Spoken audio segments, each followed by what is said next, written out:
रविवार को दिल्ली के रोहिणी में सीआरपीएफ स्कूल की दीवार में जोरदार धमाका होने के बाद विस्फोट के पीछे की वजह जानने और अपराधियों को पकड़ने के लिए कई एजेंसियों की जांच शुरू कर दी गई है। हालांकि एक वरिष्ठ पुलिस अधिकारी ने कहा कि पुलिस विस्फोट में खालिस्तानी लिंक की संभावना की जांच की जा रही है। हालांकि इस घटना में कोई हताहत नहीं हुआ, लेकिन आईडी विस्फोट रोहिणी के एक स्कूल की दीवार को चीरता हुआ आगे निकल गया और आसपास की दुकानों और कारों को कुछ नुकसान पहुंचा। एक वरिष्ठ पुलिस अधिकारी ने मीडिया को बताया कि संदेह है कि अपराधी अधिकारियों को एक संदेश भेजना चाहते थे। सूत्रों की माने तो सोशल मीडिया पर प्रसारित एक पोस्ट में दावा किया गया है कि यह विस्फोट खालिस्तान समर्थक अलगाववादियों को भारतीय एजेंटों द्वारा कथित तौर पर निशाना बनाए जाने के प्रतिशोध में किया गया था, जिसके बाद दिल्ली पुलिस विस्फोट के लिए खालिस्तानी लिंक की जाँच की जा रही है। बाद में रविवार शाम को जस्टिस लीग इंडिया द्वारा एक टेलीग्राम पोस्ट का कथित स्क्रीनशॉट, जिसमें नीचे खालिस्तान जिंदाबाद वाटरमार्क के साथ विस्फोट की एक क्लिप थी, सोशल मीडिया प्लेटफॉर्मों पर प्रसारित किया गया। बम, जो एक आईडी थी, संभवतः रिमोट या टाइमर से नियंत्रित किया गया था, जिसमें घातक छर्रे नहीं थे और यह भी अनुमान है कि शनिवार की देर रात को रखा गया था।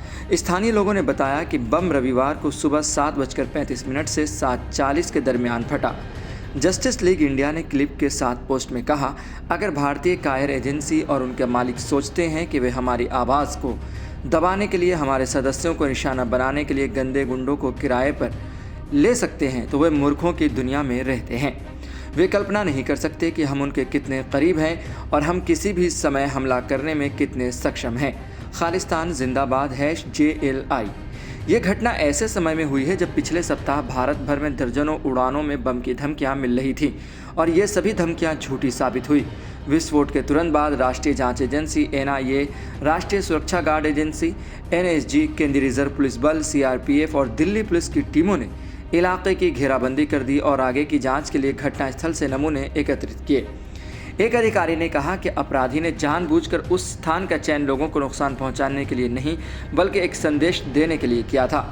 दिल्ली के मुख्यमंत्री आतिशी ने रविवार को रोहिणी में हुए रहस्यमय विस्फोट को लेकर केंद्र सरकार पर निशाना साधा, जिसके बाद पूरे शहर में हाई अलर्ट जारी कर दिया गया। विस्फोट की जांच कई एजेंसियों द्वारा शुरू किए जाने के बाद आतिशी ने दिल्ली में कानून व्यवस्था की स्थिति को लेकर भारतीय जनता पार्टी की आलोचना की और राजधानी की तुलना अंडरवर्ल्ड के दौर के मुंबई से की। दिल्ली के सीएम आतिशी ने एक्स पर पोस्ट किया, दिल्ली में कानून व्यवस्था बनाए रखने की जिम्मेदारी बीजेपी की केंद्र सरकार की है, लेकिन बीजेपी इस पर ध्यान नहीं देती और अपना समय दिल्ली की चुनी हुई सरकारों के काम में बाधा डालने में लगाती है। यही कारण है कि दिल्ली की स्थिति अब अंडरवर्ल्ड के दौर की मुंबई जैसी हो गई है। वहीं खुलेआम गोलियां चल रही हैं, गुंडे पैसे उगाही कर रहे हैं और अपराधियों के हौसले बुलंद हैं। वहीं बीजेपी के पास न तो इरादा है और न ही क्षमता इससे निपटने की। आतिशी और आम आदमी पार्टी पर पलटवार करते हुए भाजपा नेता शाहजहां इल्मी ने उन्हें कठपुतली मुख्यमंत्री करार दिया और उन पर एक बहुत गंभीर मुद्दे पर राजनीतिक युद्ध छेड़ने का आरोप लगाया। फिलहाल ये सत्ता की सियासत है और इस पर एक दूसरे पर निशाना और पलटवार का काम अभी जारी है। लेकिन कल 2 ऐसे विस्फोट हुए, एक जम्मू कश्मीर में और एक दिल्ली में, जिन्होंने जनता को हिलाकर रख दिया और सवालिया निशान खड़ा कर दिया कि आखिर हुकूमतें क्या कर रही हैं।